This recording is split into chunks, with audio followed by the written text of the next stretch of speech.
Voss said that how close it was, he needs to separate from you. Yeah, I know that every single person from the outside is going to have election takes that are really fucking annoying like that. And it's ironic because we won this race by an ass hair, which means that like my involvement in the primaries was definitely, well, not only was it welcomed by the campaign, but it definitely was to a certain degree necessary. And we're not even talking about the fact that when I stumped with Abdul, he went from third place to first place. I'm talking specifically about the organizing, the fundraising that we did, the door knocking that we did. So I don't want to hear from people who aren't personally involved in these sorts of incidents, in these sorts of races, who are coming from a place of timid restraint, coming from a place of fear, who actually hand it to the opposition, the oppositional framing to say, look, man, sorry, you're too toxic. You're far too toxic. Because the reality of the matter is, perhaps if Abdul had listened to those concerns, tonight would look awfully different. Today would look awfully different. Every little bit helps. Every little bit matters. Just like every dollar matters on the opposing front. And there were many, many dollars on the opposing front. $70 million in smears, slanders, lies, racialized animus tuned up. So yeah, for all of you, this is your moment to, take a breather and pat yourselves on the back. You did it. We all played a role in this, in history being made. Now, of course, there's still a much longer way to go. There's still a much longer way to go.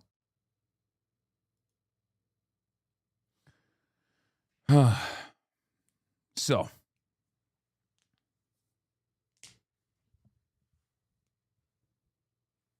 we will continue putting in the work. But this community's biggest impact always going to be under 45 turnout. And I think we did a pretty good job at that. So that's my job. That's the role I see for myself. I'm in many respects a magnet for controversy, but that controversy in the hands of an expert communicator like Abdul El-Sayed will turn into a media opportunity to get in front of more eyeballs and to put your platform on the national stage. And Abdul certainly worked it. He worked the rooms that he was in, all 500 up and down the state. And he certainly also worked the media to his advantage. That, at the end of the day, is the only take that matters. And not only am I, in some instances, a magnet for quote-unquote controversy, because the media likes to create villains and heroes in stories. They like to prop people up, say that certain people are kingmakers. Okay? Even if those people say that they're not. That is a much more reliable narrative. It's a much more reliable narrative that you can cultivate. And when you make someone into a false king, you can also chop them down. It's a narrative device. It's a narrative device. And there's a lot of that will take shape in this upcoming general election. And we're going to be talking about that as well. But again, remember, $70 million. $70 million. Every vote mattered. Every door that was knocked on mattered. Every phone that was dialed mattered. Every single thing that you guys did mattered in this race. This is part of the reason why I was worried and not as, I was definitely confident, but perhaps not as confident as some others. And it came down to 14,000 votes in a statewide race. That's huge. Turnout was incredible. Remember, never underestimate your opponents. Our opponents are incredibly powerful. Our opponents control American society. It's all of the corporations. It's moneyed interest. It has an impact on American foreign policy. If votes and voting didn't matter, they wouldn't spend $80 million total in the Michigan Senate Democratic primary. $64 million of it coming from Haley Stevens. Okay? Abdul won, but the results show you can't have shit in Detroit. Wrong. Those are not bad results. Those are good results for us. Because Haley Stevens' base of support is who? The most active, high propensity voters within the base of the Democratic Party. Older black voters, retirees, boomers who fall for the electability argument. What is the electability argument? The primary vehicle that drives them to the polls is to oppose the Republicans. The electability argument dictates that these are straight up, lifelong, down ticket, down ballot, blue, no matter who, riders of the party. Those people are going to come out and oppose Mike Rogers. Those people are the people that would vote for the, ham sandwich over Donald Trump people. Okay? Are you speaking like Abdul lost? I'm not. I'm just tired. I'm a human being. I'm one person. Also, my voice is shot. Perhaps that's the reason why I sound a little bit tired. I apologize, chatter. I don't know if you know this, but I was, away from home for the last week almost, and traveled all up and down. I went to Wisconsin. I was in Michigan. And last night I was up very, very late. So that's the only reason why I sound the way that I do.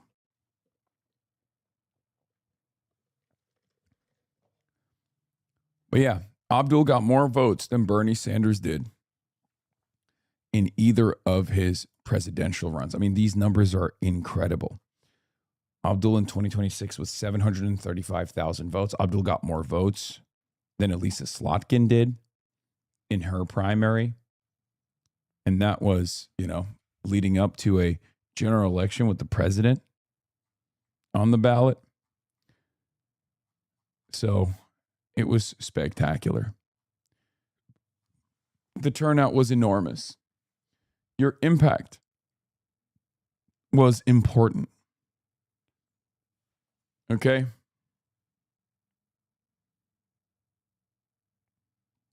And it's not gone unnoticed by me.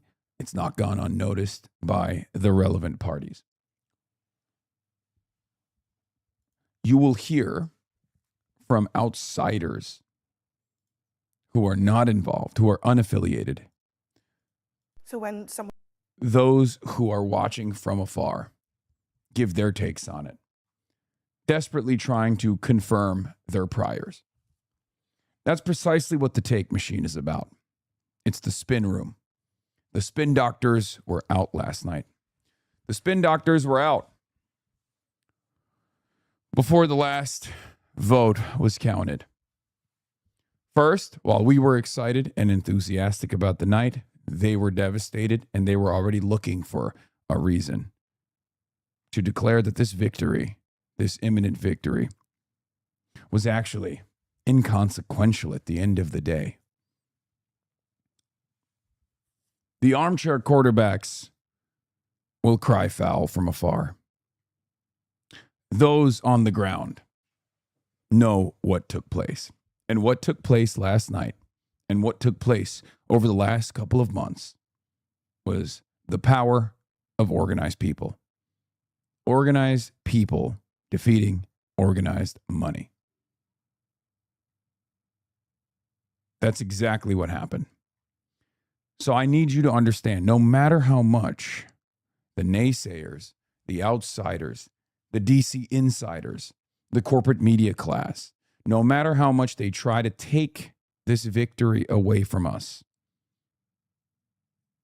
no matter how much they try to rain on our parade, this was immense. This was historic. This was historic. Nobody spends $60 million to lose. Bernie Sanders himself recognized it in a press call that he gave earlier today, where he said, I've never seen anything like it. So I'll tell you right now, DC is scared. Organized money is terrified. You understand? That's why they're chirping. That's why their boos are getting louder. There is nothing that they can take away from us. $64 million. 34 of it coming straight from AIPAC and AIPAC subsidiaries. You understand me?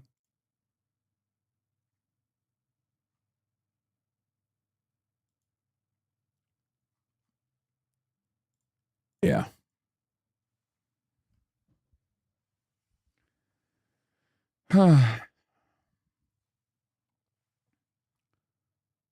So it's up to you to listen to the fucking haters.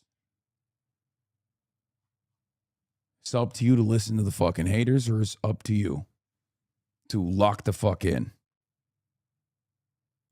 Carville getting cooked on the timeline. James Carville is time grandpa. Leave the party as you promised. That's funny. Yeah. So I'll tell you what's going to happen next. I've called the shots so far. I've called the shots up until this moment. Told you what was going to happen. And I'm still unbelievably confident about Abdul's chances against Mike Rogers and the general. More confident than I have ever before. Okay? More confident today than I was yesterday even. So I'll tell you what's going to happen next. Unfortunately, your boy, without wanting to be an active part of this beyond just, helping out wherever I can, going where I'm needed, they are going to put the crosshairs. The Republicans are going to do that. They already started.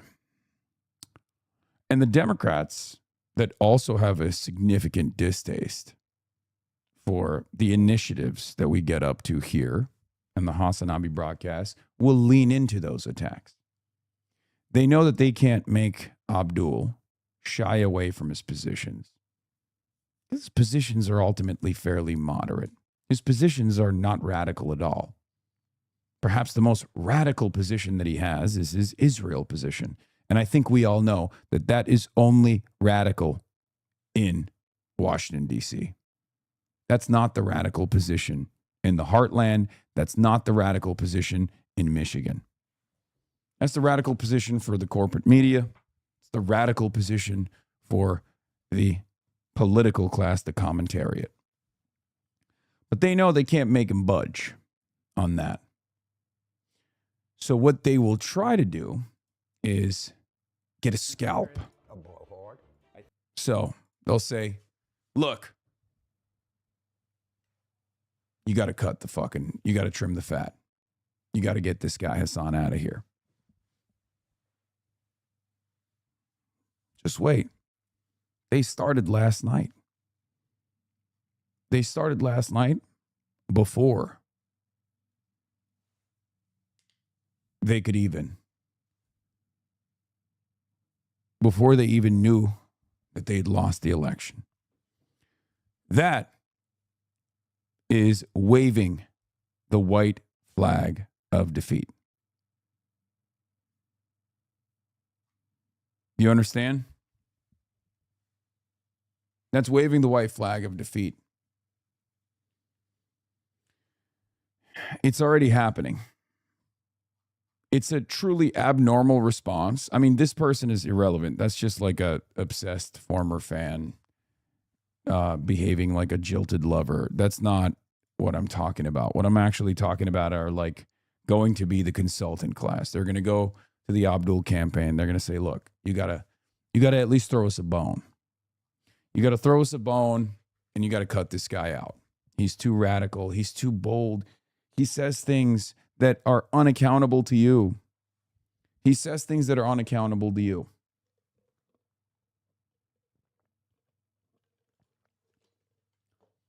You don't want to be associated with this guy. Republicans are going to attack him. So you have to shy away from him. Okay? Any kind of concession on that front will be showing your belly. Any kind of concession on that front will be weakness.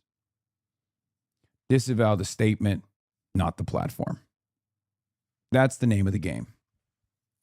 Why should this be a salient issue in an election? Do not play by their rules.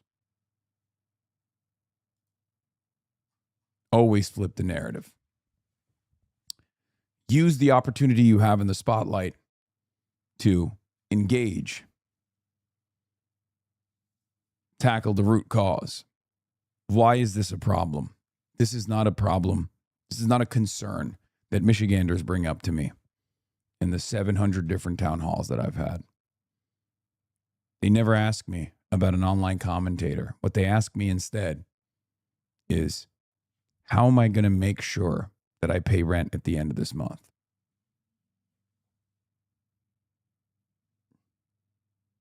That's it.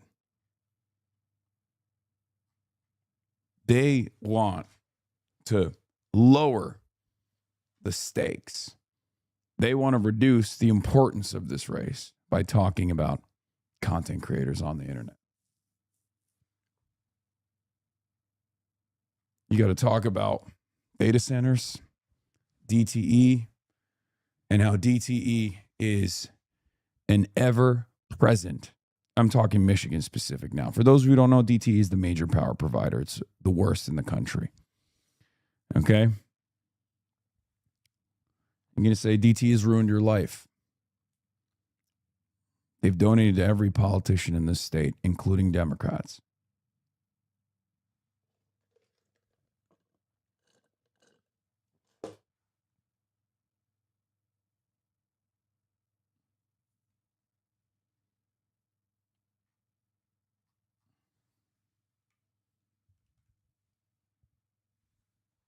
DTE is a terrible company, and the only reason why no politician seemingly holds DTE to account, or they're terrified of freezing the rates, for example, which is a demand being made by many in the state. Very popular demand. That change never takes place. Why? It's because DTE buys the politicians. And at the federal level, it's not just DTE, it's Chevron. It's Exxon. It's APAC. It's every major corporation and every major PAC. This is how democracy is subverted. And we got to put a stop to it. That's it.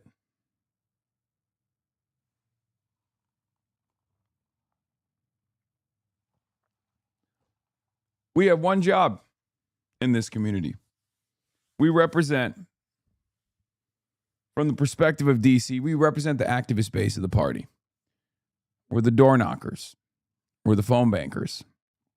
We're the canvassers. We are the excitement. We are the momentum. Okay? We're there to fight back against moneyed interest. The way I see my role is not to bring out 75-year-olds to come out and vote for a candidate that I'm working with.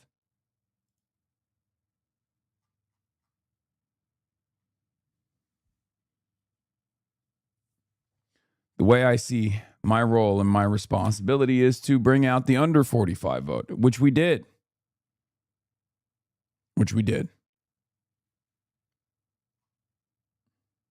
You know, we're going to continue to do that in the general.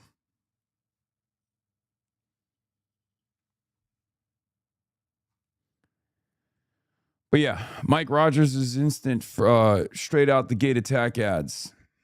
Mike Rogers' instant attacks immediately revolve around saying Abdul's a terrorist. Now, the problem is this is Islamophobia, but many Democrats are also Islamophobic. So the Democrats will, quote unquote, hand it to Mike Rogers without recognizing what they're saying and doing. They'll say, well, it's valid because you're hanging out with Hassan Piker, not realizing that it's invalid regardless. Even if I wasn't there, they would say the same thing. Even if I was never there, they would say the same thing. That's why they swapped his name from Abdul al-Sayed to Abdul Rahman Muhammad al-Sayed instantly as soon as the general started.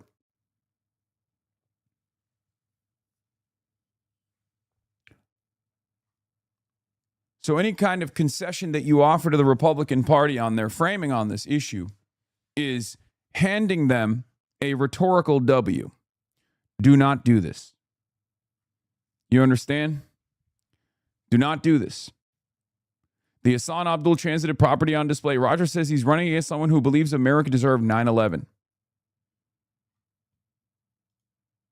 First ad that came out instantly after. It was clear that Abdul al-Sayed won the election. By the way, I apologize. I'm like running into it already. I'm going headfirst into it. We're going to analyze the results in a little bit. There's a lot to extrapolate from this. There's also a lot of takes, the spins. The take factory is very much alive and well.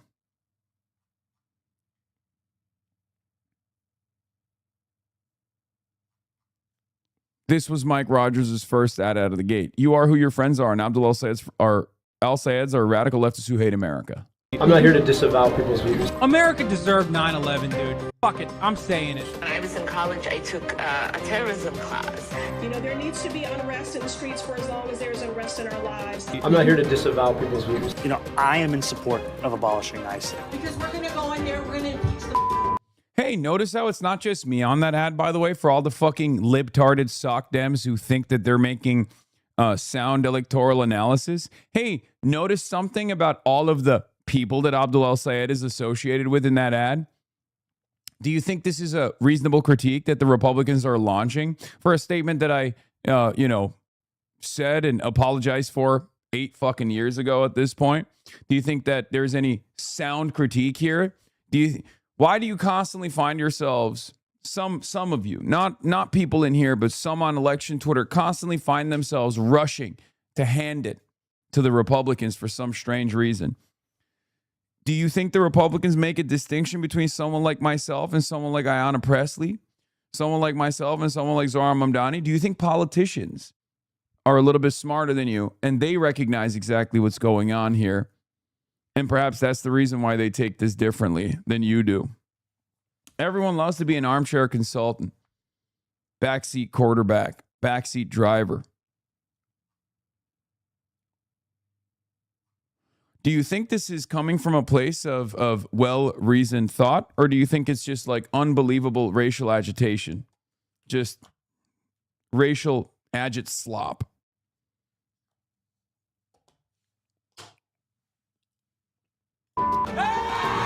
Kill those motherfuckers and murder those motherfuckers in the street. Let the streets soak in their fucking red capitalist bloods, dude. The people who listen to Hassan are engaging in good faith. They want a way forward into our politics.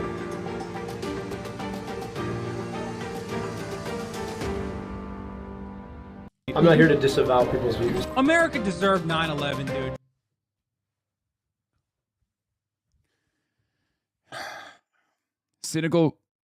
Cynical race pervertry from the pedophile defender, from the pedo protection party. Okay? By the way, classic example of the societal tolerance for vicious Islamophobia while they attempt to prop up anti-Semitism is this uniquely evil scourge. Yeah. Like the equivalent of this would be like a Groyper edit against the Jewish candidate. That would never happen, right? Like playing Havana Gila in the background for a Jewish candidate, being like, do you want this Jew to control the media and the banks and also the realm of politics now? Like, that's the equivalent of what this is. Okay? That's what this is. Black and brown people being presented as like radical America haters who want to kill everybody in the country, who love 9/11, all this shit, right?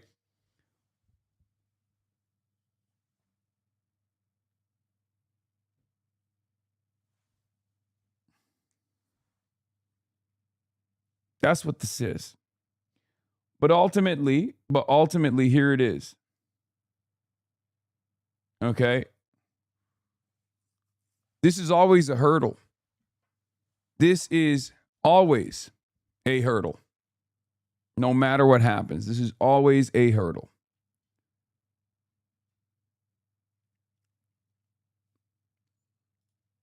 But it's a hurdle you can climb. So ask yourself this. Let's say Abdul al-Sayed is still named Abdul Rahman Mohammed al-Sayed. But on the one hand, his policy platform is identical to Haley Stevens. On the other hand, you have the current Abdul al-Sayed. Who do you think has a better shot at winning? That's the thought experiment. A Muslim candidate with Haley Stevens' platform, which is not necessarily a real platform at all, versus the current Abdul al-Sayed with the current Abdul al-Sayed platform, who do you think is more competitive in the general? Because ultimately, what these consultants want Abdul to do is moderate on the policies. Don't be so threatening to corporate interests. Because, and I'll give them credit, I've never been this involved in elections.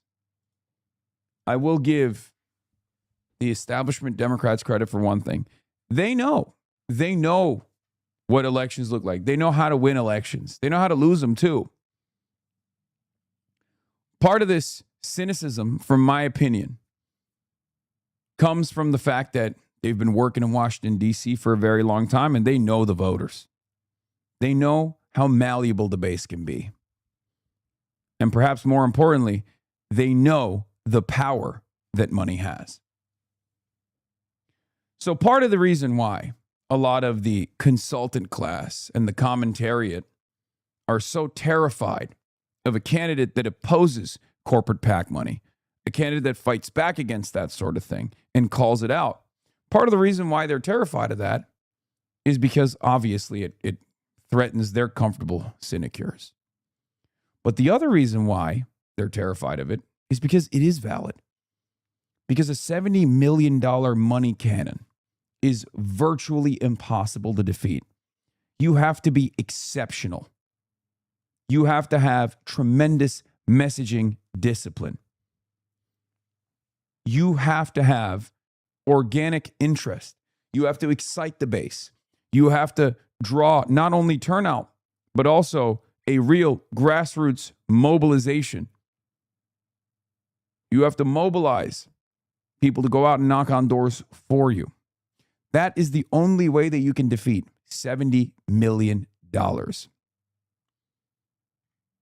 And the inverse of it is that $70 million can still carry you to a close enough race, even if you don't have any policy. So, from the most charitable estimation, my most charitable interpretation of why the DC consultant class is always running scared is because I do think that some of them understand how malleable voters are, how susceptible they are to television ads, and how much of that could be bought like that by corporate PACs. Do you understand? It works. It works very well. And I think that's part of the reason why a lot of people say, just moderate your positions. Just don't say anything about Israel. I think that is AIPAC's power.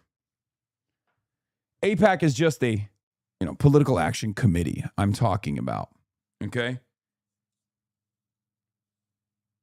AIPAC's power as a political action committee, in my opinion, stems from not some kind of, anti-Semitic suspicion that people have, like where there's like, Jewish hypnosis or whatever. Of course, that's not the case. It comes from the fact that they can instill fear in the hearts and minds of every elected representative. It can get the amount of money that they can dump into small races, into otherwise sleepy races, scares off people from saying what they know the overwhelming majority believe. That's why Abdul al-Sayed's victory was unbelievably important. Because I hope that it will give people a little bit more courage to come out and reveal what their moral conviction is, or rather, what they know their base wants them to say. So any victory that we seize from the onslaught of corporate expenditure is moving the needle in the appropriate direction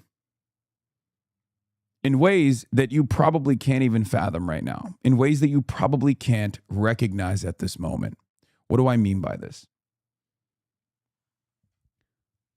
When Abdul al-Sayed is uncompromising on the issue of Israel, and he still ends up winning, that shows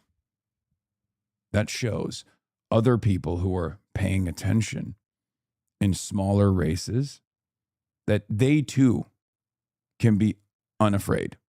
They too can say the truth. Slowly but surely, it opens up new opportunities.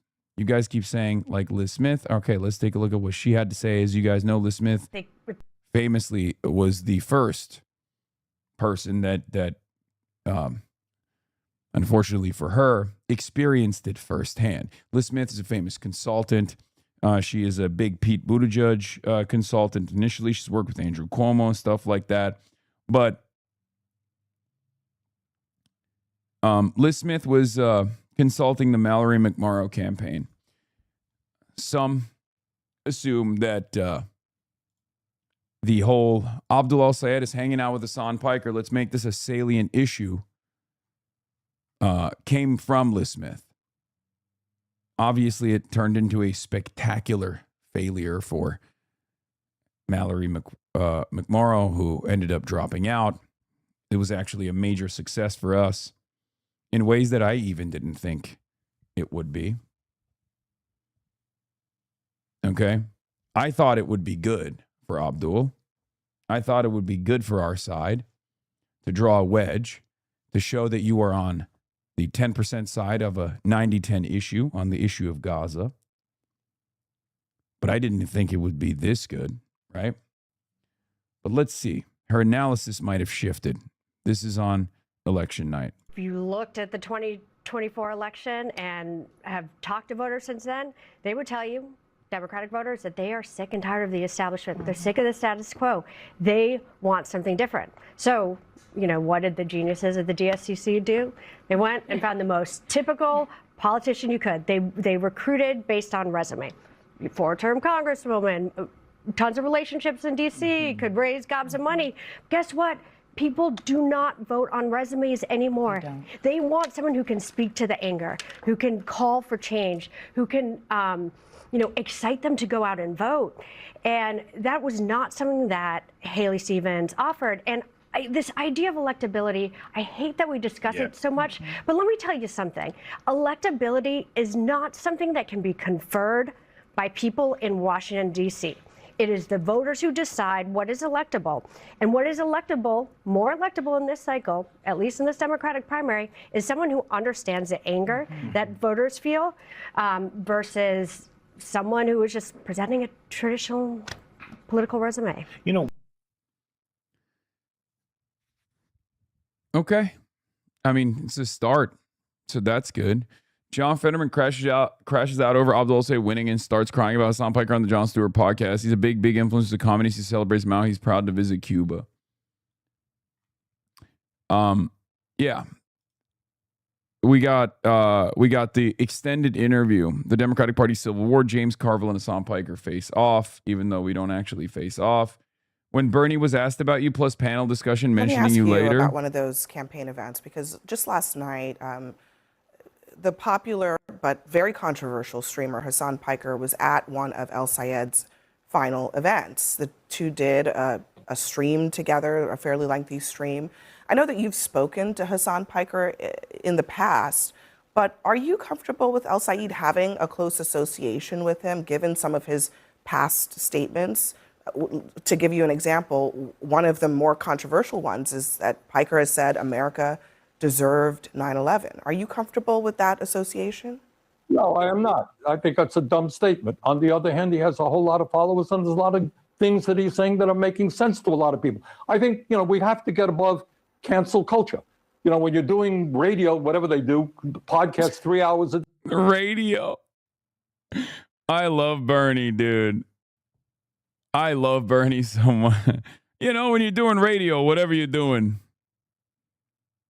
they're talking for 3 hours. They're doing the radios. They're doing the podcasts. They're on the interwebs.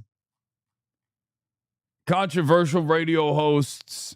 No, he's right. He's nailing it. It's just funny because he said, I do radio. He's been on my stream so many times at this point. And it's just really funny that it's virtually impossible for him to, to understand what Twitch streaming is. One of the things that people did was they clipped our boy. They clipped Unc out of context as well. He was saying that he like disavows the statement, not the person, not the platform, right? Like that's the classic thing that people say, right? And they were like, yeah, no, Bernie hates Hassan or something like that. It's very funny. Neera Tanden, Senator Bernie Sanders tells CNN he's not comfortable with Abdul Sayed. Oh, this was their Neera Tanden said, what I have learned tonight is a lot of pollsters and pundits in the Democratic Party ecosystem are very good at talking to white college-educated voters like themselves and a real blind spot with working-class people of all races. I said, are you committed to building a Senate Dem majority? And she posted the out-of-context Bernie Sanders quote. And I know Neera Tanden knows what she's doing. Like, oh, no, I'm so devastated. Like, even if Bernie Sanders had said something like, yeah, I think fuck Hassan, like what happens when he comes on the stream again? Like, what now? You know what I mean? Like, what? You don't even like Bernie Sanders. Why do you give a shit what he has to say? This is, of course, her second go at it because she initially responded to me, probably drunk off wine and maybe her favorite form of benzos or opiates, allegedly. Dude, haven't you done enough damage? Was it your idea to pose by the pool on election eve? I want to build a Senate Dem majority, and that probably would be helped by your return to LA. Now, what's really interesting about this is, once again, given the margin of victory here, every vote mattered. Does Neera Tanden think that I run the Abdul El Sayed campaign? Does Neera Tanden think that I was the one who was like, let's do a pool party before? Let's do a pool party the day prior to the election? Like, does she think I have any decision-making power here? Well, clearly she didn't actually think that was the case because she was embarrassed by the stupid fucking response that she delivered. So she deleted it and then came back with a quote out of context of Bernie Sanders.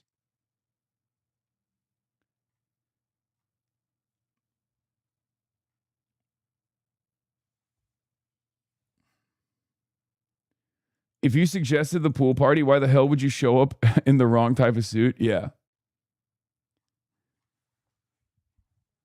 I know that for a lot of people who are stuck on Twitter, whose brains are completely melted by being on Twitter so much, they think, I guess, I'm responsible for the polls. They think I'm responsible for all the campaign events. I didn't go to Michigan to go to a pool party. I went to Michigan to knock on doors, to canvass. And not only for Abdul al-Sayed, but also for Donovan McKinney, who won his race. To fundraise for Donovan McKinney, to phone bank for him, which we did.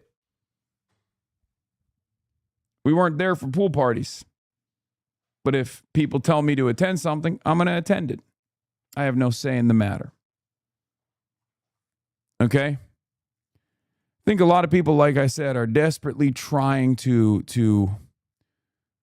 throw some stink on this victory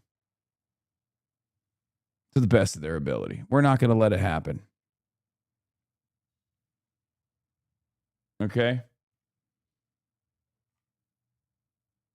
Yeah, I was in and out. I was there at the pool party for 5 minutes.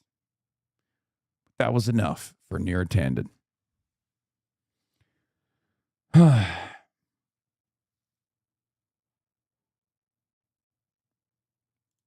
Shannon Wass is another one who's like going to bed, but if al-Sayed wins this race narrowly, one of the first things he'll be told to do is kick Hassan Piker to the curb to campaign statewide, and the Schadenfreude is delicious.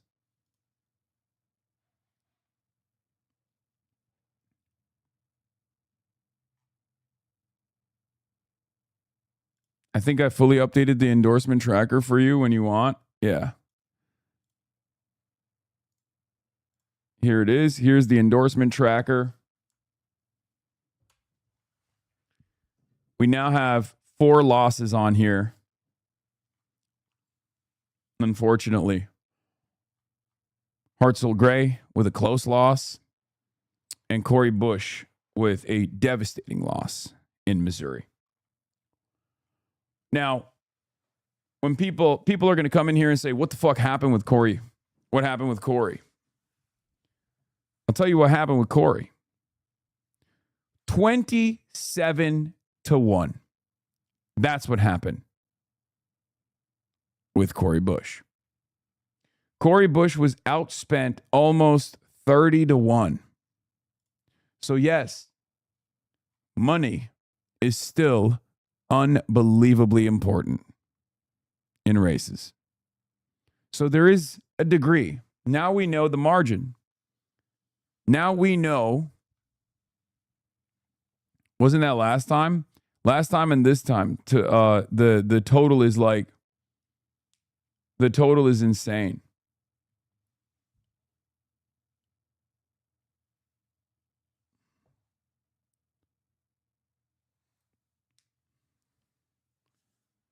And that still has an impact. That still has an impact. So we know what that margin looks like. The narrative for Cori Bush was set in the last election 2 years ago. Okay? AIPAC adjusted. AIPAC didn't spend the same amount because it wasn't unseating an incumbent, but defending an incumbent this time around. And there were still people in this election cycle talking about last election cycle's smears. Last election, the smears were Cori Bush did not vote ever. She was never around. That narrative was so powerful when she was the incumbent that it still existed in this race. Did you follow Kashama Savant at all in Seattle? No, I did not. But Kashama Savant is a great example of what happens when you run on the independent ballot line. I mean, sorry, I know that a lot of people will get mad, but this is the reason why I agree with, if we're going to participate in elections, this is why I agree with the DSA method of participating on the elections and running on the Democratic Party line. That's the truth. We are not there yet, especially for a congressional race. We're not there yet. The DSA Tea Party moment, if you want to call it that, is barely able to make an impact with the limited opportunities that we have in congressional races. We saw how tough that battle is for a statewide seat, specifically a Senate seat. Okay? It is very, very difficult. And I hope that people can be a little bit more reasonable about where people are. Okay? Like, I need you guys to understand. This is why I always stress the importance of like being normal and recognizing where the masses are and tailoring your message to where the masses are. Speak to the masses, speak to their desires, speak to their pain, offer lend a helping hand, and be where the masses are. And still, for the time being, the masses still self-identify as liberals broadly.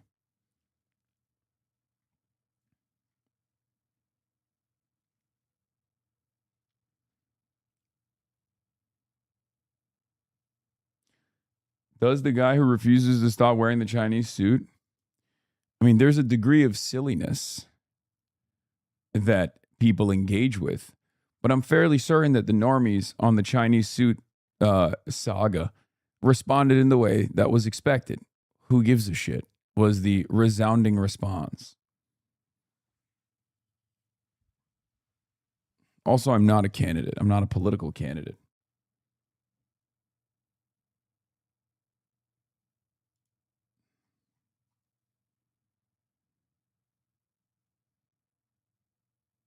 Okay.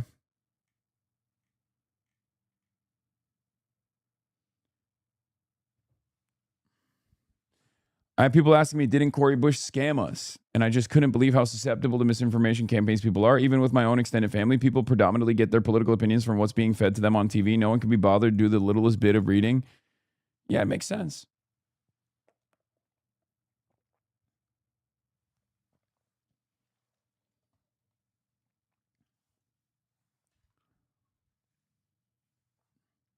This poll found that Bernie, AOC, and Zoran were the most popular politicians in Missouri 1. Okay? And yet, Cori Bush in her own district was minus 27. That is how powerful the last cycle's ad spend still was. Okay? What is this? The populist left has a theory from Michelle Goldberg. God damn it. I don't have an account. God, we gotta fucking.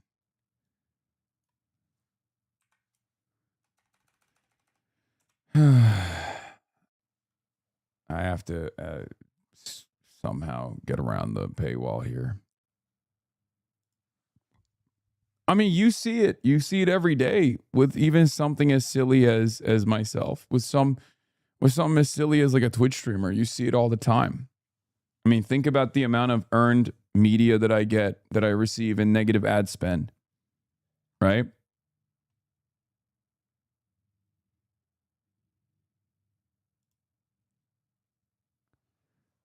This is my take. Truly, no offense intended to Hassan, but expecting normal people to know who a Twitch streamer is actually crazy. Exactly. No, that's my take. It's an extremely online and extremely echo chambered take.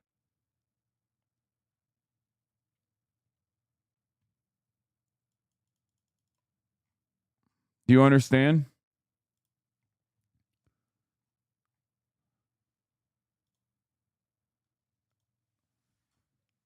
But unfortunately, while Twitter is not real life, and this little pocket on the internet that we exist in is not real life either, although we can have an impact in real life, and we showed that last night,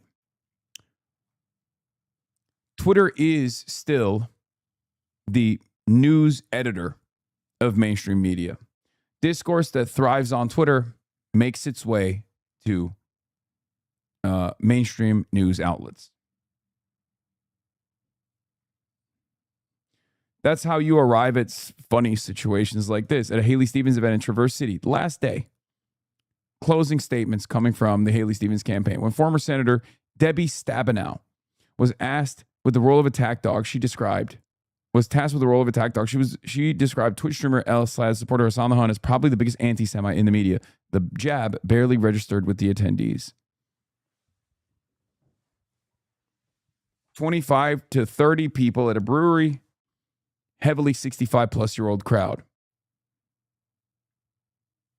No one thought that that was a salient point. Do you understand? So it's interesting for me. I'm like, someone told Debbie Stabenow to say that. Someone armed her with that talking point. Okay? Someone armed her with that talking point, even if it's an ineffective one. So the question I always have in moments like this is, are they saying this? Are they saying this because they think it's a good talking point? Are they saying this because they want to defang one arm of the insurgent left's media platforms that exist? Right? Like, what is the purpose here? Are there some big donors that have put the beat on me?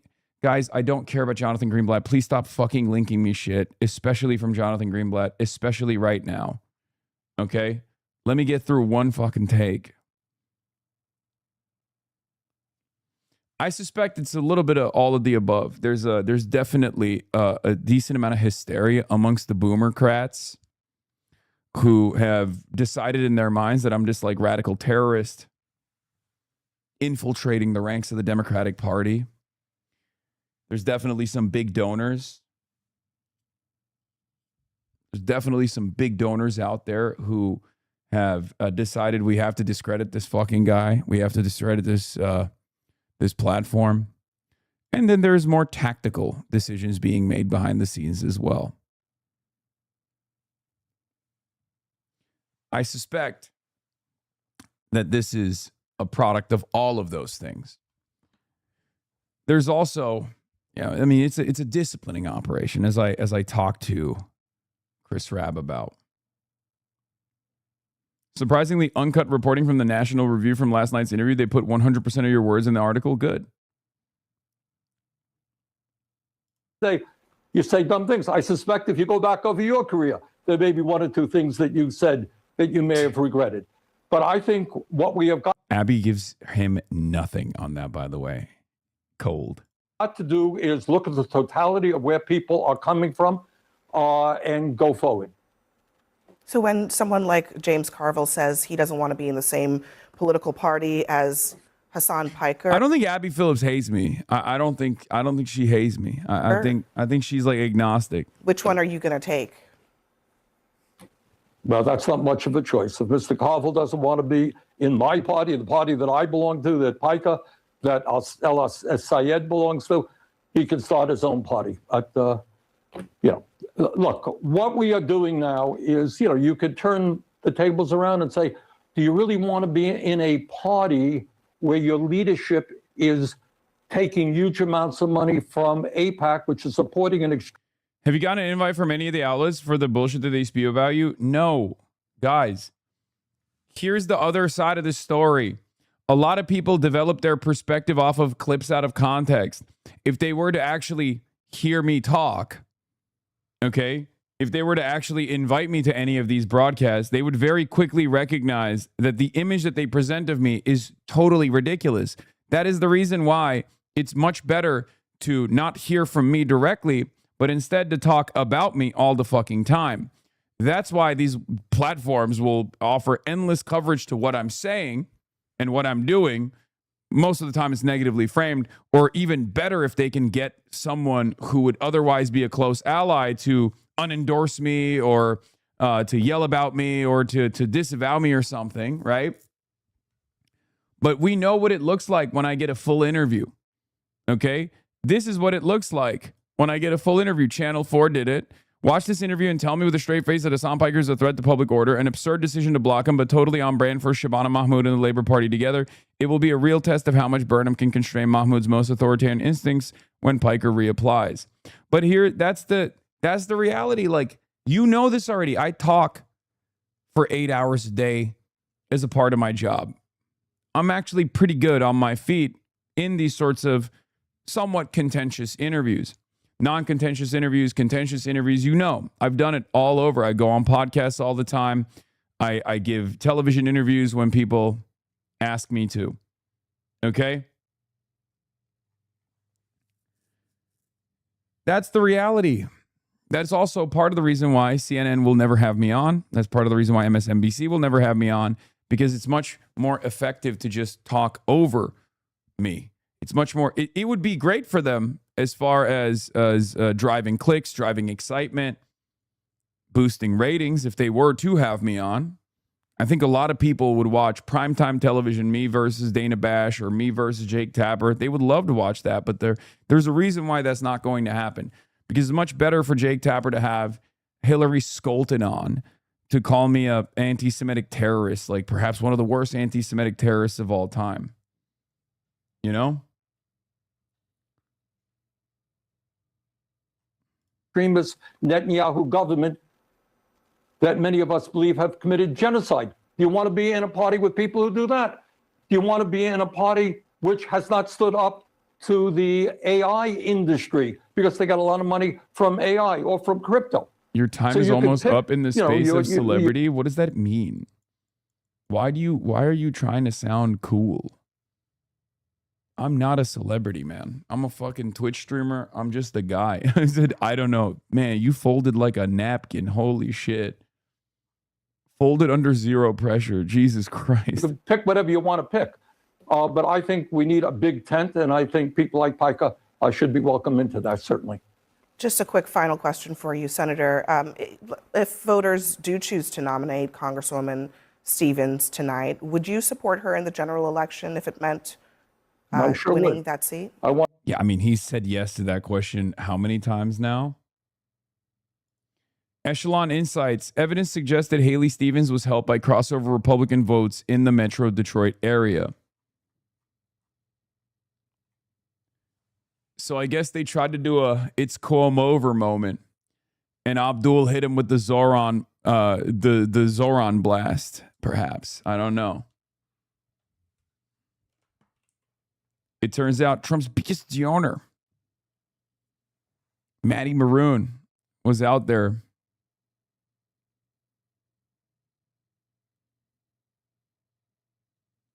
You know? I do everything I can to put a brake on Trump's disastrous policies. We need to have Democrats control the House and the Senate, and I will do my best to elect all Democrats to the United States Senate. Senator Bernie Sanders, we appreciate your time. Thank you very much for joining us. Thank you. Now, before we open it up to the table, once again, I want to invite you at home to join the debate. Head to CNN.com, weigh in on that interview and the rest of our discussions throughout the show. We'll get to some of your comments as we go along. But here in New York, Scott Jennings, your response to what Senator Sanders had to say. Oh, here we go. What is this monster going to say? Again, panel entirely comprised of liberals who don't like me and then reactionary charlatans who are firmly committed to the pedo protection squad, the grand old pedophiles party. Well, I mean, right at the end, he ultimately said, yes, I want people like Hassan Piker in my political party. We're a big tent. He wants people in the party that say America deserved 9/11. He wants people in his party that are out there idealizing Chairman Mao and the like. I mean, this is not something I would be embracing if I were trying to build a political party that could appeal to, mainstream Americans. I think they're going to deeply regret these associations. Dude, Donald Trump is the president. It is literally, we are living in a very different media environment. A big part of the reason why Donald Trump won the presidency was because he was unashamed, unapologetic, and he was a boulder that was going to put a hatchet through the institutions. Okay? That's what the broad base of support is coming from. That's what the demand is. Okay? Anyone who can actually capture that populist rage and redirect it back to appropriate avenues in spite of the money cannon that they will have to face in retaliation for doing such things will win. Okay? That's it. The 9/11 thing is so overused. I swear mainstream media love it so much. I know. And it wasn't used at all. It's a post October 7 rehashing. I've been interviewed a million I've been interviewed a million times by all of these outlets. I've had profiles, puff pieces, whatever. Many, many years past the point of the 9/11 comments, they would just like briefly mention it or never mention it at all. It just got spammed after Cuomo deployed it against Zohran Mamdani. Even though it was ineffective, it was effective in terms of setting a precedent. Anytime this person is discussed, the 9/11 comments will be discussed alongside it. Okay?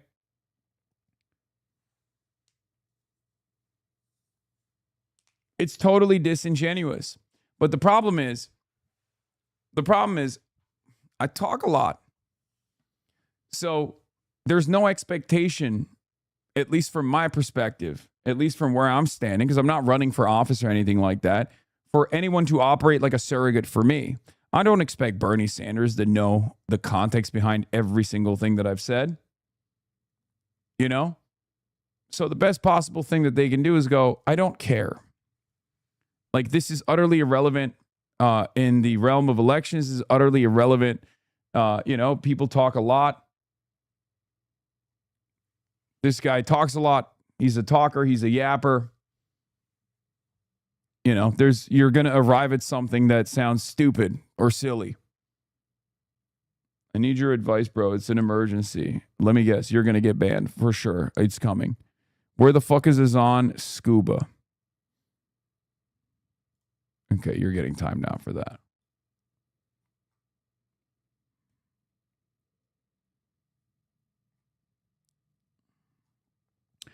It has an exactly 0% success rate. I don't know why they keep spamming it after the candidate they try to attack with it keep winning. They keep spamming it because even if they can't take out the candidate, at least they can take out a messenger. Because I think at this stage, how I perceive myself is utterly irrelevant. How mainstream media perceives me, how corporate media perceives me is far more relevant to understand why they're behaving this way. And from their perspective, I think this is a threat. This is a large enough platform, a large enough force that is capable of galvanizing a base of support for the left insurgent candidacies that will go up against corporate interests that needs to be dismantled, defanged, discredited in some capacity. And that's precisely what's going on, which is why I find it rather strange when people who are like, well, I'm a progressive, but Hasan really needs to shut the fuck up. Like, when I hear takes like that, I'm like, you have no understanding of anything. You think you are making a reasonable critique here, okay? But what you're doing is falling for the trap that, antagonistic people in positions of power are setting for you. The moment that you concede on your opposition's framing, if you oppose corporate interests, if you oppose do-nothing Democrats, if you oppose reactionary Republicans, and you turn around and you actually concede on their framing, you're falling for their trap. Okay? You're falling for their trap. It's pundit brain. You're not a consultant, but you're falling for it.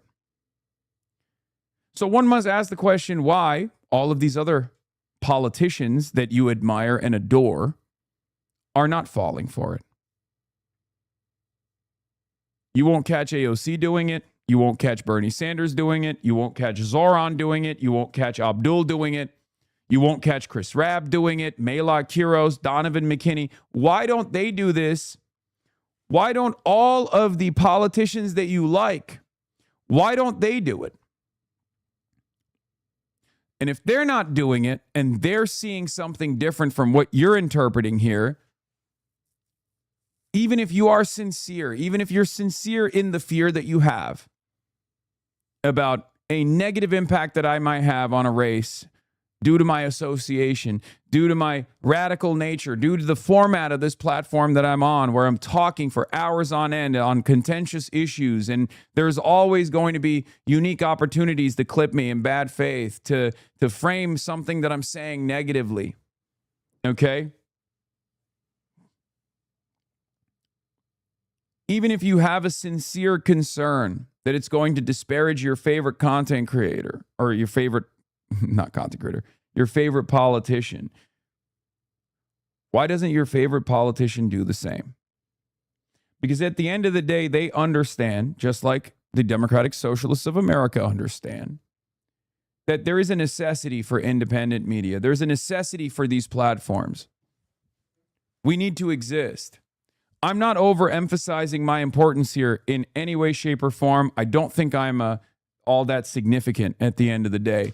But I will say this, broadly speaking, without Drop Site, without Breaking Points, without myself, without Majority Report, without all of these different places where insurgent candidates can launch their campaigns to be in front of as many eyeballs as possible, without Zeteo, the Abdul al-Sayed campaign would not have gotten the strong reception that it desperately needed. Okay? Secular talk as well. Yes. Without the lever. This media ecosystem is an absolute necessity, especially when corporate media will never give you an opportunity to deliver your message to as broad an audience as possible. So if you consider yourself to be a part of this insurgent left movement, why would you defang it? Here's Debbie Dingle, who came to our rally. When Abdul al-Sayed and myself did a rally in first Lansing and then in Ann Arbor many, many months ago, as the tide of Abdul's race shifted dramatically in our favor. Debbie Dingle, who is a very important politician for the state of Michigan, who I have a lot of respect for, whose husband basically wrote Medicare for All, okay? Debbie Dingle, who is very good with her instincts. Debbie Dingle, who also famously was critical of Hillary Rodham Clinton, who was also critical of what was going on in Michigan twice and was correct twice. Okay, an OG. Debbie Dingle was at that Ann Arbor rally at University of Michigan, Ann Arbor. Associated Press approached her, said, wow, Debbie, are you here to endorse Abdul al-Sayed? I mean, this is months ago, right? Mallory McMorrow was still in the race. Haley Stevens was seen as the front runner. Debbie Dingle said, look, I'm here to understand why so many young people are at this rally months out from a primary during the midterms. And she said, I have never seen this much youth enthusiasm in a primary 5-6 months out from a midterm election for a Senate seat. That's why she's always stayed ahead of the game. Now let's take a look at what she said on Newsmax. And, that to me is, I guess we all sort of have our one item, something at a litmus test. But to me, to campaign today, I would have tried to bury him if he were a supporter of me, just maybe take his campaign contribution, but that's about all. Why would he campaign with him today? So here's the thing. This is old school, okay? Boomers do not understand, and they perhaps will never understand, but that's good. Underestimating us is a good thing, okay? Here's the problem for Abdul. If he were to do that, if he were to come out and be like, I disavow this guy sucks, he would win nothing from that exercise. He would win nothing at all from that exercise. Perhaps some of the moderates who despise him would pull back from their attacks. Not voters, though, because at the end of the day, you're trying to win voters, because voters don't ultimately care about this, right? Maybe some of these moderate consultants that would call Abdul al-Sayed a nasty terrorist or an anti-Semite on mainstream media would maybe scale back a little bit, okay? I would still push for Abdul, regardless of how many in my community might find him to be,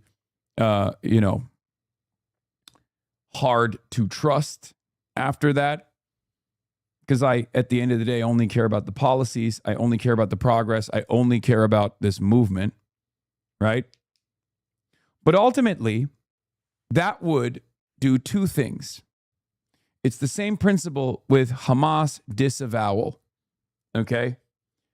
If you recall, going back to the previous election cycle with Kamala Harris, whenever there was a protest, a pro-Palestine protest, people would go to those protests and be like, see, there's a person there that is like pro-Hamas.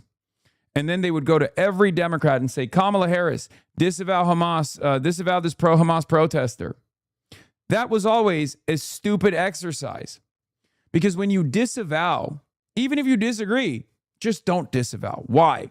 Because when you disavow the pro-Hamas protester, you took ownership over that person. Okay? You now not only took ownership over that person, but you also turned around and said, this is what my movement looks like, and I'm actually embarrassed by it. Okay? You don't ever have to do that. You do not ever have to do that. It only harms you. There is no upside, only downsides when you do that. And a similar situation exists here. If Abdul were to come out and be like, yeah, you know what? You guys are right. I fucked up. I should have never asked this guy to stump with me. He's a bad guy.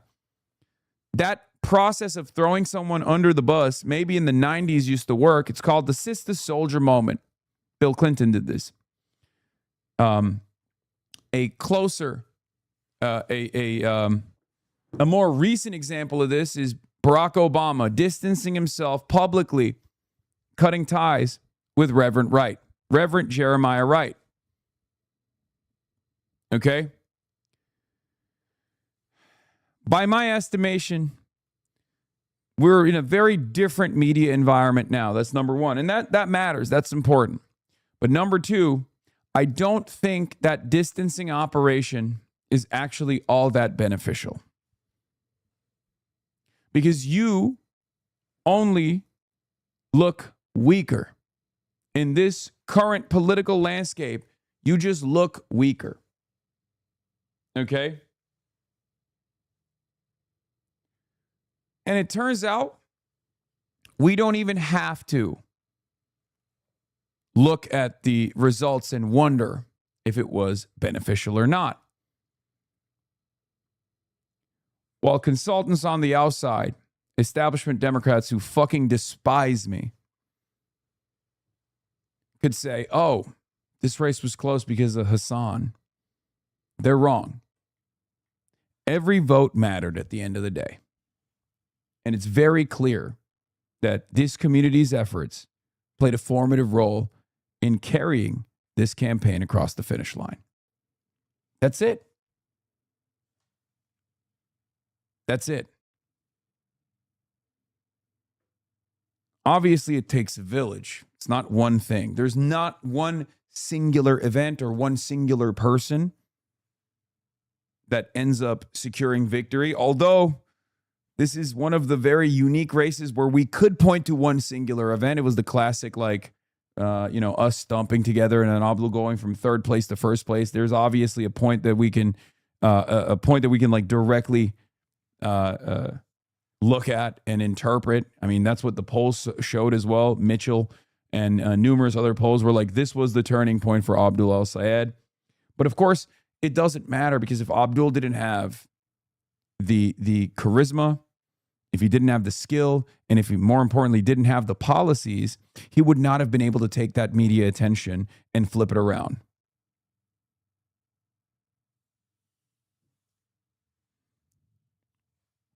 I think it's safe to say that we helped win at least 3 close races this cycle. Dottie Eliza, Donovan McKinney, and Abdul, where the margins showed that our help was a big difference. I think so too. Yeah. the close races were not lost because of the close races were not close because of our involvement. We won those races because of our involvement.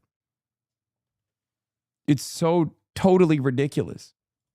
So I'm going to actually tell you, I'm Debbie, so I don't follow him. And when he was here earlier in the year, he was here in my district. And anybody who knows me knows I try to understand what people are thinking. I try to understand the mood. And so I went to the back of the event that he was at because it was in my district. And I'm just trying to understand him. And I quite frankly, don't agree with many of the statements Hassan Piker has made, but he is I've learned, very, very popular online. He's an influencer. He has a great deal of followers. And that's the way that Abdul has been running his campaign. He's run a very strong social media campaign. I mean, I don't get how he has so many followers, to be perfectly frank, but I'm following him now because I'm trying to understand it. So I'm not defending it. I don't agree with things that he has said. But it's an interesting phenomenon, and you can tell that there's a difference in generations because, I don't know, he's got a lot of followers, and I'm still trying to, I guess he works out, and when he works out, he looks really good. No. Oh my God. Oh my God. Debbie Dingle, that is why did you say that? Ain't no way. Oh my God. Is Debbie Dingle on FanCam TikTok?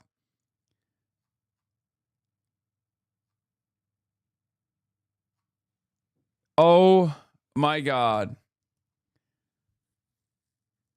That is incredible. So some people are following it. That is hilarious. Also, Aura picks on the sideline while she's saying, like, he's got, okay.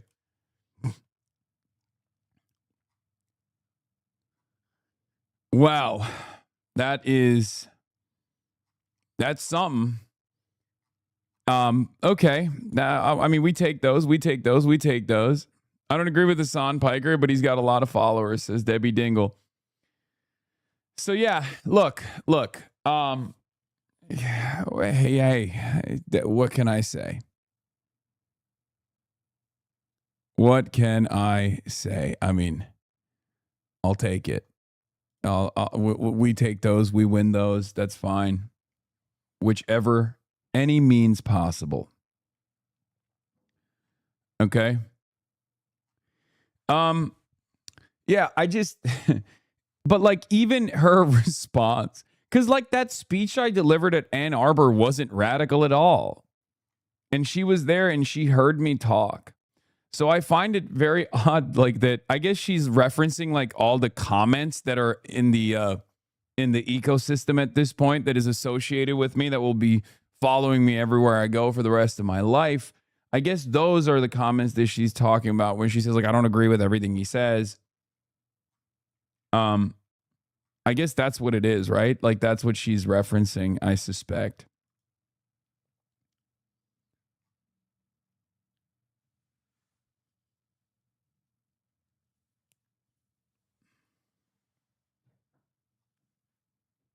Anyway. And this continued demonization of AIPAC. AIPAC is Jewish Americans who are choosing to participate in politics.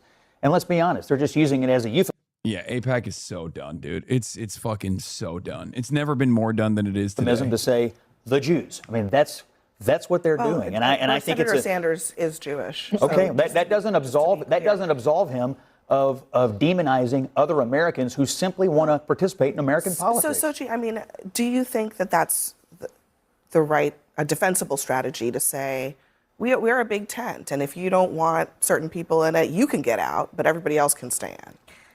Listen, I think that ultimately the voters will decide here. And I think when it comes to AIPAC, I think the reason why that was an effective strategy for Al-Sayed, and we'll see tonight if he actually wins, is because there was $30 million that was being spent in this race. And part of it is that his message was that this race shouldn't be bought. I think that at the end of the day, you're going to see that in politics throughout the country. This is an anti-establishment year. It is cool to be an outsider, whether you're a Republican or whether you're a Democrat. Look at what Donald Trump has done in the Republican Party. You have Cornyn, you have Massey, you have others who were defeated because Donald Trump primaried those people. And so you're seeing the same thing happen on the Democratic side, where people want fighters. They want people who are going to stand up for working families. Now, at the end of the day, these are going to be fights about who can work harder for the American people. And if someone doesn't want to be part of the Democratic Party, they don't have to be part of the Democratic Party. I will say that a lot of the views that are happening and that Al-Sayed stands for and what he has been saying, those views would not resonate with people in Texas. I think if you were to ask in my home state of Texas anything about socialism or DSA or any of these things, not one voter would understand what you're saying. So I do think that every state is different in this sense. People talk about this big tent party. I agree. What's really funny about this stuff, first of all, undermining voters and treating them like they're stupid, I hate that. Plenty of people in Texas will understand socialism, many of which will even have a favorable opinion of it. We already know because it's been polled. But the part that I do agree with is, yes, of course you have to message to your audience, right? A lot of people have developed this opinion of me, especially when it comes to elections, that I'm like this like anti-electoralist. I hate elections. I oppose them. I don't want people to vote. And I want the Democratic Party to fall apart, or I only care about like defeating Democrats. I don't care about defeating Republicans. They have deluded themselves into believing this false narrative. First and foremost, my enemy will always be fascists. It will always be the reactionaries. And as far as my enmity towards the Democrats, it stems from their closeness and their capitulation, and sometimes their outright collaboration with the American fascist movement, with Trumpism. Okay? That's it. I oppose Mike Rogers a million times more than I oppose Haley Stevens, and I oppose Haley Stevens quite a bit due to her association with AIPAC, due to her position on Israel. Again, I am consistent on this. Okay? Talking heads are all saying you refuse to vote in 2024 at their main point against you, which is not true. But none of the things that they're saying about me are true, right? None of the things that they're saying about me are true. So it's up to you to lean into the lies and give it credence, or understand that they are either misinformed, misguided, or deliberately lying. That's it.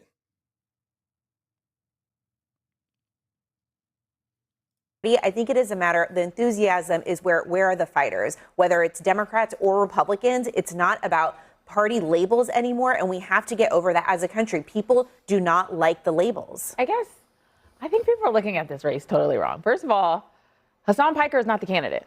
Abdul Sayed is. And Donald Trump has associated himself, and many Republicans have associated themselves with questionable people, but those people aren't the candidate. Donald Trump is the questionable person. See, this is the other side of the story. Donald Trump is the questionable person. Look, it's not an accident or a secret that there are some in the media that treat certain individuals as unbelievably toxic. Regardless of what those individuals' personal point of view is, regardless of what their track record looks like. Ilhan Omar, Rashida Tlaib, and now myself. In the past, it was Linda Sarsour, for those of you who don't know. Linda Sarsour is like the OG, right?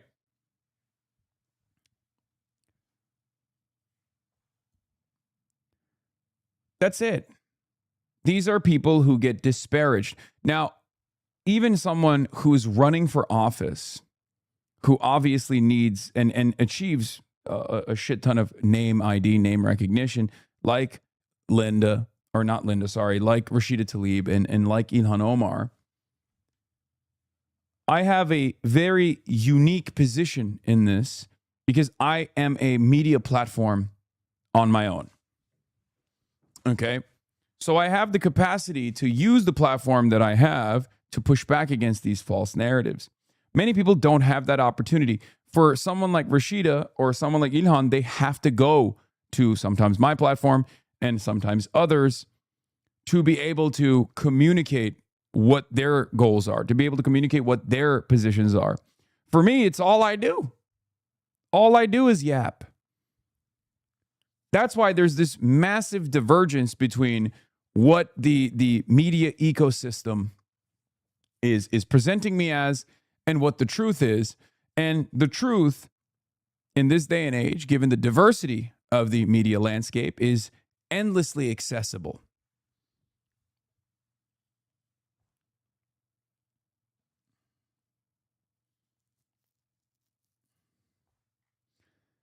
There's also, yeah, that's a good point too. There's also a disconnect with civility fetishists and established legacy publishers with what's aesthetically toxic, salacious, damning points of view, you know, like using hyperbole, using analogies, right? Embellishing, things of that nature that people consider to be unacceptable, with what is actually toxic when it comes to the voters and their voting. Voters oftentimes don't care about curses or the way that certain things are perceived.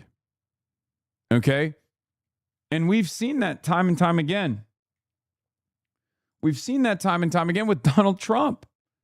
Voters don't give a shit. They're actually a lot more pragmatic than you would think they are. I mean, after all, the evangelical base, for example, understands that Donald Trump is not a particularly pious man, and yet they're pretty open about it.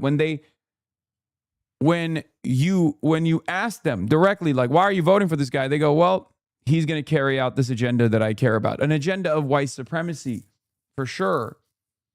But that's still a policy. It's a policy that I oppose. It's an ideology that I oppose, but it's one that they obviously care about. Okay? They see him as an imperfect vessel. And then sometimes they say he's Jesus Christ, our Lord and Savior, but that's besides the point. Even if we accepted that what you had said, unacceptable things, which you haven't, it always bothers me to no end that this is treated beyond the pale while Scott Jennings is sitting right there. He has said stuff that is murderous, hateful, bigoted. Trump said Somalis are roving bands who hunt white people. Even if we took America Deserved at face value with none of the nuance, it will still pale in comparison to anything they said. Yes, exactly. Exactly. J.D. Vance went on television and admitted that he was lying about Haitian migrants eating cats and dogs. And then they won that election. If we were to pull up the laundry list, what? Did I hear correctly? That this guy likes, what the fuck is a shit porn and teenager? What are you saying? If we were to look at the laundry list of things that people have said, it doesn't even come close. Okay? It doesn't even come close. So my perspective on this is very clear. It is a liability to abide by a false standard that your opposition doesn't abide by. There's obviously limits to this. Okay, I'm not saying we should have Max Millers on our side, which I will be getting to in a little bit. I'm going to talk about that too. But like, if only one side is trying to present a false standard that the opposition doesn't abide by, then the opposition can always use that against you. It's that simple. So don't give them a weapon to wield against us.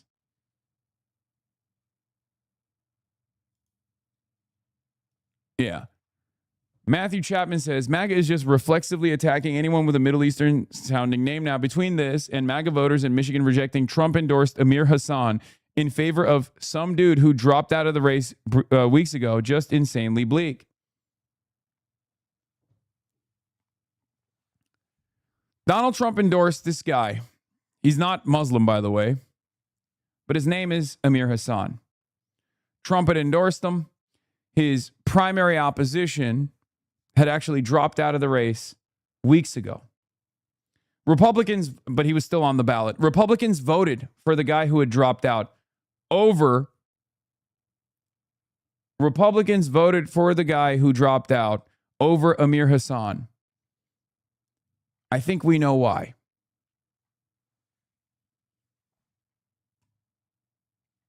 They voted for the guy with the white name over the guy with the Muslim sounding name. That's all it took. Thomas J. Smith won, and it wasn't even close. Thomas J. Smith had dropped out. Amir Hassan was the one that actually was the Trump-endorsed candidate. This is a Trump +2 district, and Smith, who has suspended his campaign, is going to win the primary against the Trump-endorsed candidate. Dave Weigel says, that's it, folks. We're getting 1, a suspended campaign winning the nomination, 2, Trump-endorsed candidate losing, and 3, New York Times not having a headshot for the winner.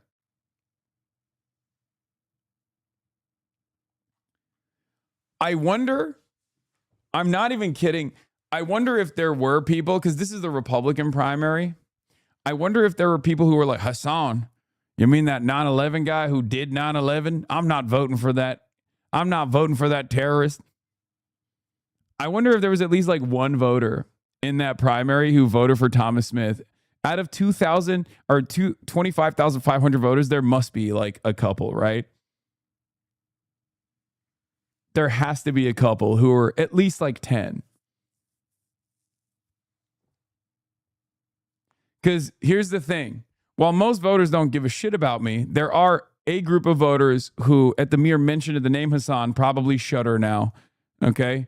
And those are 75-year-old Fox News boomers.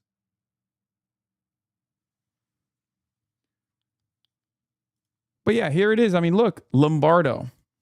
So I know Pastor Tice spoke about Officer Abdul Nabi a few moments ago. No, we're not booing. We're not booing him. He's the officer that passed away here recently. So, and I asked. Yeah. Why do you think they were doing that? Why do you think they were booing at Officer Abdul Nabi? Because his name sounds Muslim. That's it. These guys are cattle. They're incredibly racist cattle. That's the only thing. The only thing that fucking motivates them.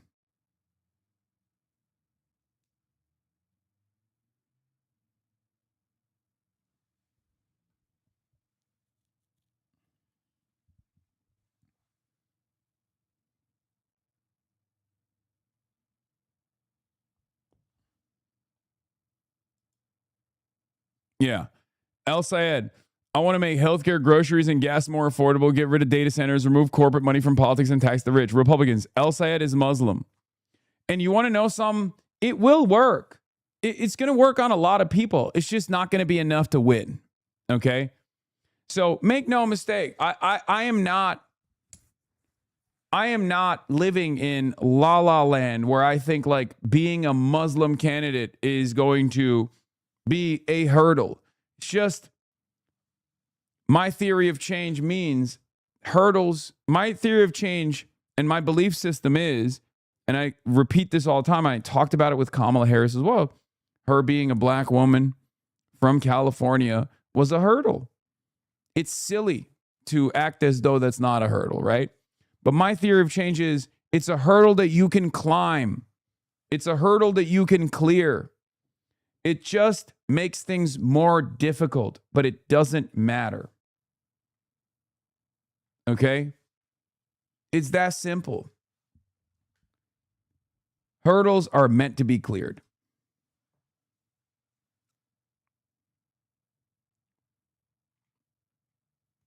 And Abdul cleared it. He cleared it last night, and he will clear it in the general. So, obviously, we're going to talk about expenditures as well. You have to be an extraordinary candidate running a strong campaign to overcome a 10-to-1 spending disadvantage, 62 million against in a high-profile race like this. Everyone trying to spin this result as anything short of that is lying. This isn't disappointing at all. Just because a bunch of polling discourse, it's crazy.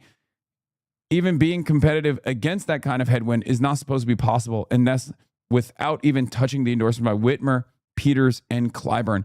Outspent 10-to-1. Mamdani was outspent 3-to-1. Okay? That's it. The only reason why the only reason why people are saying like this is a disappointment, this sucks, is because of the standard that was set by really bad polls. And perhaps we will get a better understanding of why the polls got it so wrong. And perhaps we got it, perhaps it's because maybe there was additional turnout from Republicans. And the polls were obviously not calculating that there would be a decent amount of Republicans that would go out in the open primary and vote for the Democrat that they want to oppose in the general. That Democrat being Haley Stevens. Okay? Because if there is like an additional 10 points that they were able to secure from all of the different districts, with Republicans coming out in droves, which is unlikely for the record. Okay, when will you stop glazing at Dubai landlord because he's a Democrat? What happened to democratic socialism? Never. I love Dubai chocolate, and I hope he buys more properties. What do you want me to do, man? It's his father-in-law. His father-in-law owns properties and put his wife's name on the fucking deed. How does that have anything to do with who he is and what he's advocating for? Like, what are we doing?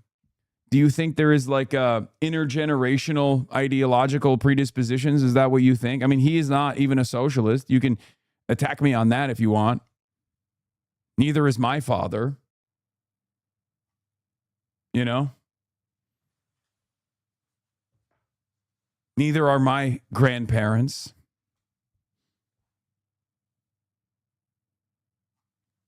What kind of argument is this?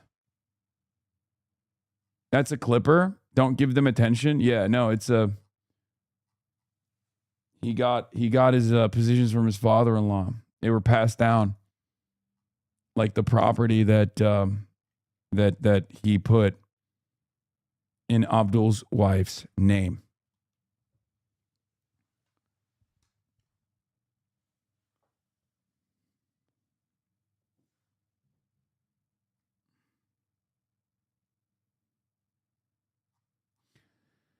But yeah, Patrick Ruffini, pollster at Echelon Insights, says controlling for 2024, the results kind of suggest Stevens was buoyed by crossover Republican votes, especially in Metro Detroit, where the primary composition swung 30 points towards D's. There's a large Jewish population in Oakland County and a large black population. I'd look there before looking at a GOP crossover. Macomb is interesting as Oakland is Stevens' home base. So there were some very interesting unpredictable results that came out of this. Like, for example, Abdul actually outperformed expectations in Haley Stevens' county and in a lot of Gretchen Whitmer areas as well. Whereas Haley Stevens actually overperformed in rural areas. Now, is that because Gretchen Whitmer and her endorsement carried a lot of weight in those areas? Or was it because in those small towns and rural districts, you had a bunch of right-wingers that had never voted, or independents that are leaning right, for example, former Trump voters, that went out and voted for Haley Stevens, either due to tactical voting or because they were frustrated with Donald Trump, for sure, and decided like they want to vote for Haley Stevens in the general. That could be a big thing.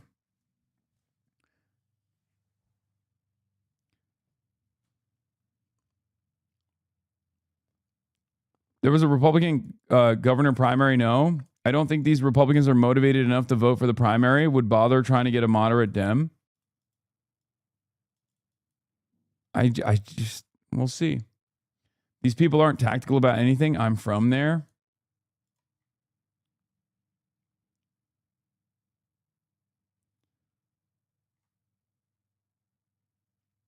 Yes, we have an open primary. The ballot had 2 columns with Dems and reps.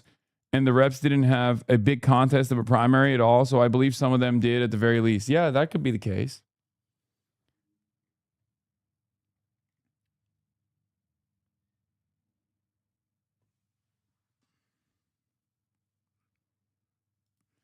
Here is the real truth, though. Evan Hill, open source and visual forensics and investigations of Washington Post, delivers, I think, the truth of all truths. Blue-collar labor has long been fetishized as the spiritual base of both parties, even as factory work was long ago overtaken by email jobs. But it does feel like this election cycle might finally allow left-wing riveter iconography to fade away and be replaced by something closer to reality. The great lefty millennial t-shirt class, spanning PMC keyboard warriors, unionized service and government work, and the precariat.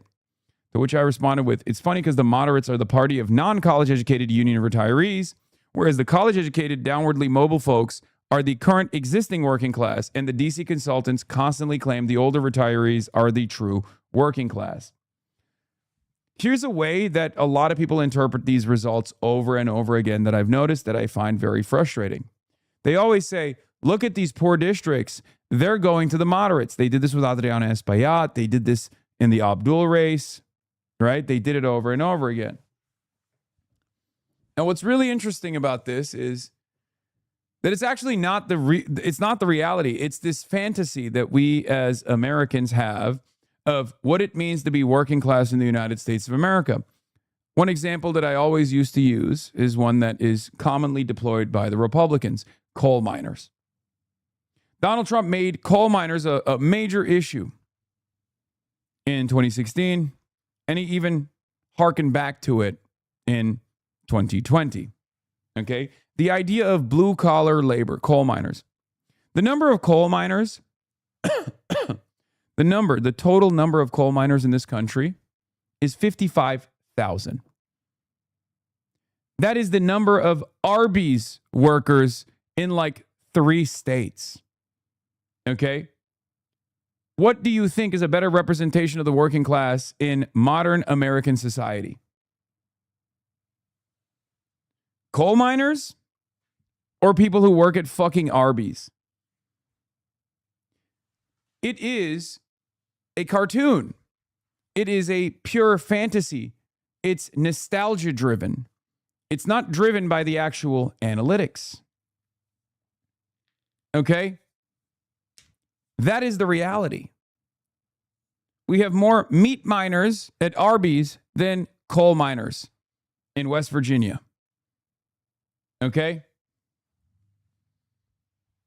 It is this romanticized understanding of blue-collar, hard hat-wearing workers when the modern, contemporary labor force in the United States of America is increasingly people who sit at a fucking desk or people who sit behind a counter. That's the current downwardly mobile, millennial, overeducated, college education having labor force. That is what the current labor force looks like. So DSA is actually still very much at the heart of that movement. Stand behind the counter. Sorry, did I say?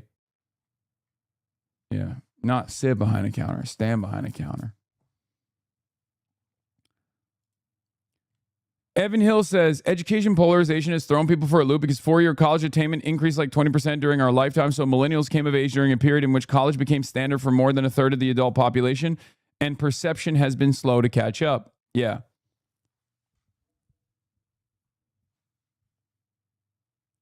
Marshall Steinbaum says, not to be a dick about this, but this was literally the basis of the student debt research I was doing at Democratic-aligned economic policy think tanks CAP and Washington Center for Equitable Growth in 2015 and 2016, the work that got me fired. Yeah, this is why student loan debt relief is one of the most powerful tools to galvanize the workforce to come out and vote for you in droves. Okay? These are truth after trooks. These are truth nukes. What we perceive as this fantasy narrative, working class individuals and what we understand it, is very different than the reality. That's why a lot of the frustration, at least from my end, comes from the narrative that is presented by Neera Tanden, by all of these right-wing Democratic Party consultants and right-wingers in the Republican Party as well. They will point to the electoral performance of the likes of Haley Stevens, and they'll say these are black neighborhoods. Black neighborhoods went out in droves for Haley Stevens. But what they fail to register, often by design, is that the non-college educational attainment of the black voting bloc that went for Haley Stevens has nothing to do with their current status in the labor force. As a matter of fact, it's probably more likely that they have a higher degree of wealth, okay, because they are more likely to be homeowners than the younger black voters, okay, which obviously swung to Abdul, and less likely to be in the labor force in general. That's it. That is the interesting predicament here. So the way that we perceive the moderates or the true working class is actually totally wrong. It's totally wrong. It's boomers. Boomers are the ones that voted for Haley Stevens broadly, right? And boomers love to vote. They love to vote in the primaries. They love to vote in the general. And they hate the Republican Party, and they will always vote against the Republican Party, especially black boomers are the most reliable voting bloc for the Democrats, right? Those guys are not going to, sit this one out. They're going to vote for Abdul al-Sayed. They don't want Mike Rogers. But what you have to remember is, and I hate to say this because, people love to live in this fantasy land, but those guys are retirees. Okay? The black boomer voting bloc is oftentimes used as a talking point to say this is the true working class. And perhaps, 30 years ago, they were. They were the union labor force, the backbone of the UAW pre-NAFTA, 100%. Here's another truth nuke for you. Many people don't realize that the unionized labor force in this country, is very diverse, not white, in the way that it's also fantasized about. As a matter of fact, there's a higher degree of labor union participation in the black working force in this country than the white labor force.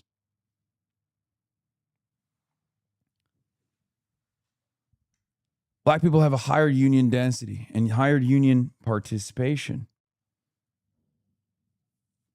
But that's the thing.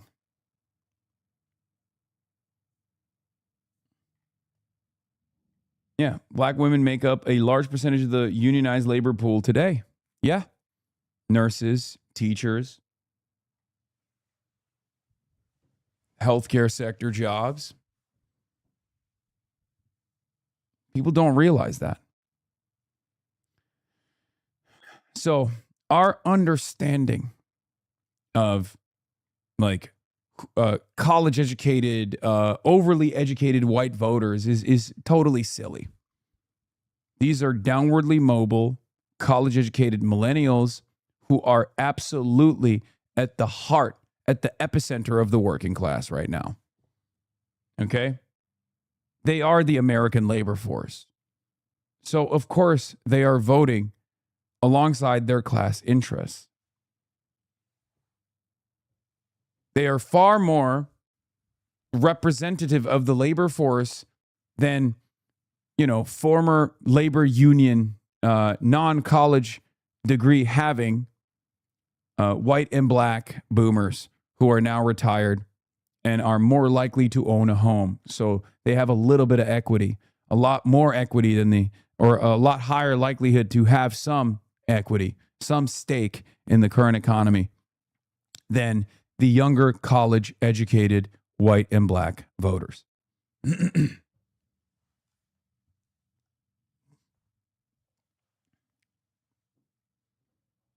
That's it. Do you understand?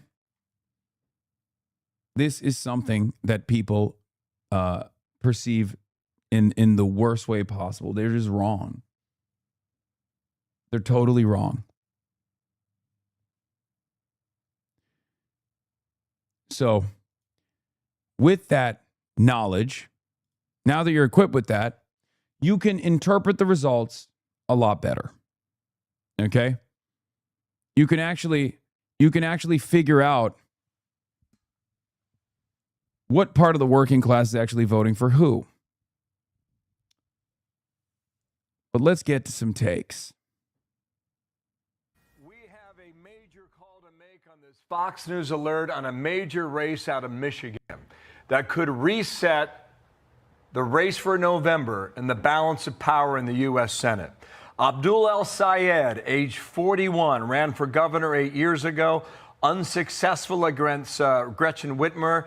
This time, a winner against Haley Stevens. The Associated Press has made the call, and El-Sayed now will take...